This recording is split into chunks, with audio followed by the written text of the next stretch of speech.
मातृशक्ति की भूमिका, कोई क्षेत्र नहीं है ऐसा कि जिसमें उसकी भूमिका न रही हो और समय समय पर मातृशक्ति ने कर्तव्य के साथ में अपनी भूमिका का निर्वहन न किया हो।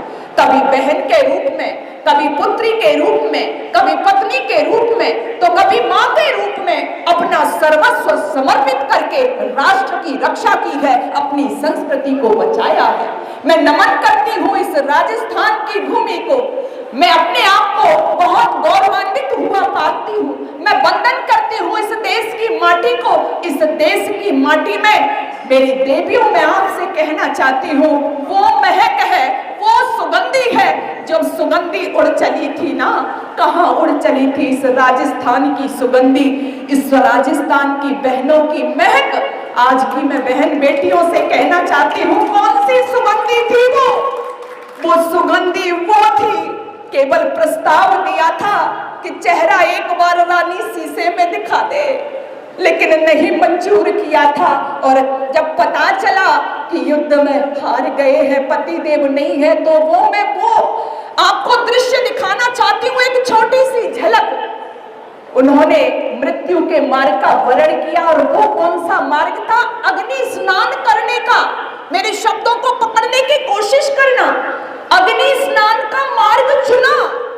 इतना, कई लोग, मुझे वेदना होती है जब कहते हैं जी ये तो कायरता थी। क्या कहते हैं? कायरता थी। आप विचार करना, हमारी एक उंगली पर अगर थोड़ा सा मोम गिर जाता है, कितना थोड़ा सा मोम गिर जाता है, हम कराह उठते हैं अथाह पीड़ा से।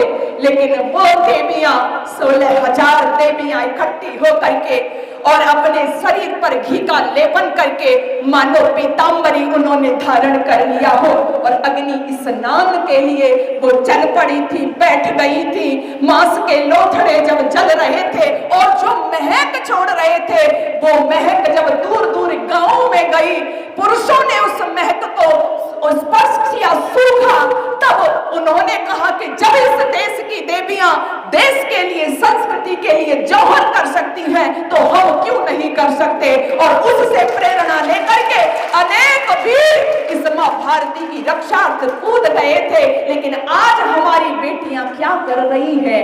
आज चिंतन का विषय ये है, आज हमारी बेटियां किधर हैं? ये ठीक है कि हम हर क्षेत्र में आगे बढ़े, ये ठीक है यहाँ जितनी माताएं बैठी हैं, मुझे लगता है आप सभी सर्विस में हैं, सेवाएं दे रही हैं, लेकिन हमारे घरों में क्या हो रहा है? आज हम काश अपनी बेटियों को, बहनों को इस पद्मिनी के विषय में पढ़ाया होता, तो वो बहन बेटियां जो लव जिहाद के चक्कर में फंस करके धर्म संस्कृति के समझौता कर गए, वो कहाँ जा रही है?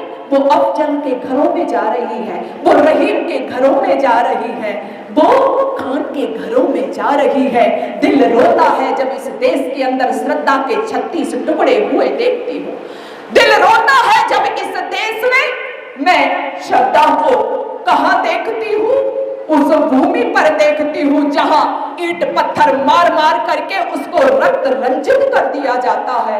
मैं इस देश की बेटी को जब सूटकेस में टुकड़ों के रूप में देखती हूँ तो दिल रोता है। मेरे मुंह से एक वाक्य ही निकलता है, अरे हमने इनको नहीं पढ़ाए पद्मिनियों के जौहर, हमने इनको नहीं पढ़ाए पद्मिनियों के जौहर, इसलिए चुन लिए इन्होंने गैर मजहब के शौहर, इसलिए चुन लिए इन्होंने गैर मजहब के शौहर। हमारी जिम्मेदारी थी, हमें बताना चाहिए था, हमको पढ़ाना चाहिए था।